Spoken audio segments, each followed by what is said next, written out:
Hi guys! Welcome back to my YouTube channel. For today's video is I'll be unboxing the Shimano MT410 hydraulic disc brake and the Shimano MT200. If you are new here, hit that subscribe button. Without further ado, let's get started.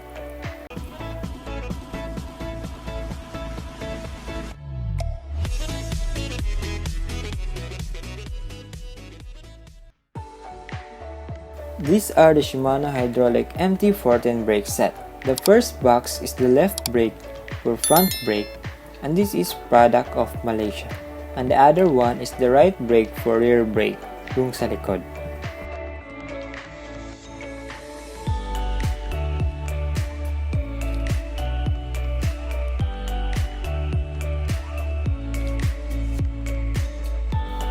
And let's take a look what's inside this first box.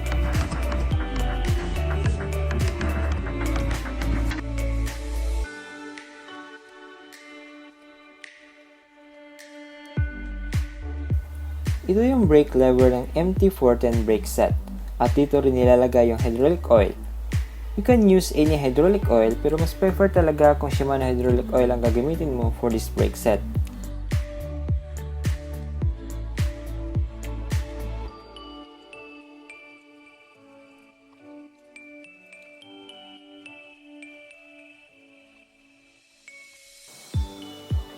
And this is the hydraulic fitting, or they call it olive. And this is the Shimano disc brake caliper dual piston, wherein the brake pads is located inside. The Shimano MT410 hydraulic disc brake delivers long-lasting performance and quick, easy installation and adjustments.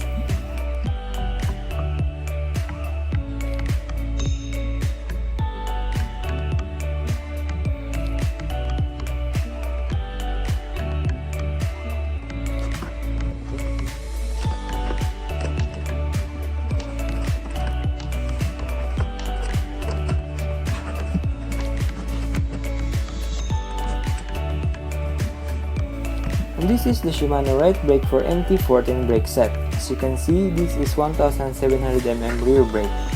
Quick history. Why this is made from Malaysia?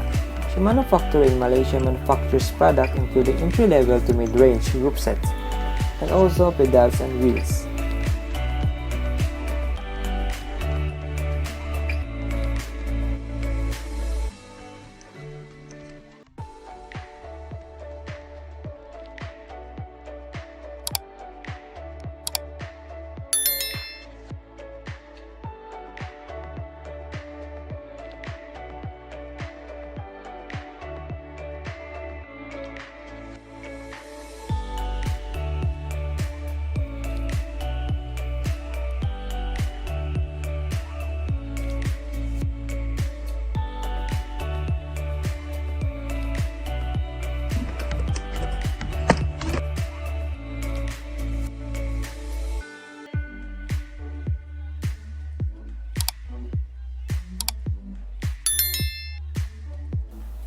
The price of this brake set is 4,790 only.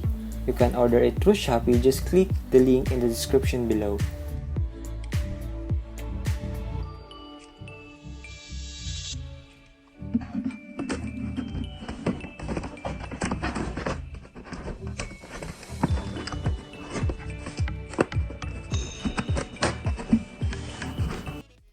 This is the Shimano MT200 brake set.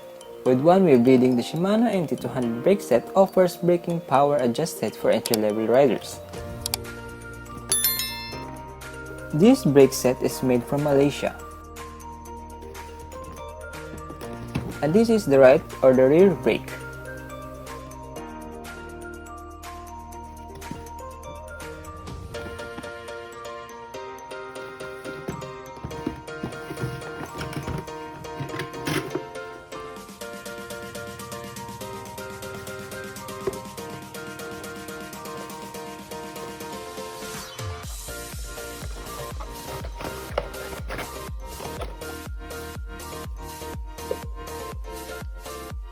For better performance of this brake set, use the Shimano mineral oil.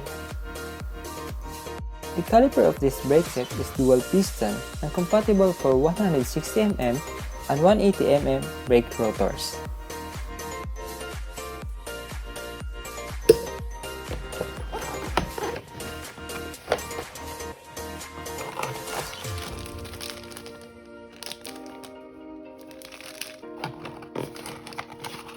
Please read the user's manual if you are new to this product, or you can visit the Shimano website. I'll put down the link in the description below.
And that's the end of this video. If you like this video, hit that like button and also the subscribe button para ma-notify ka sa aking next upload.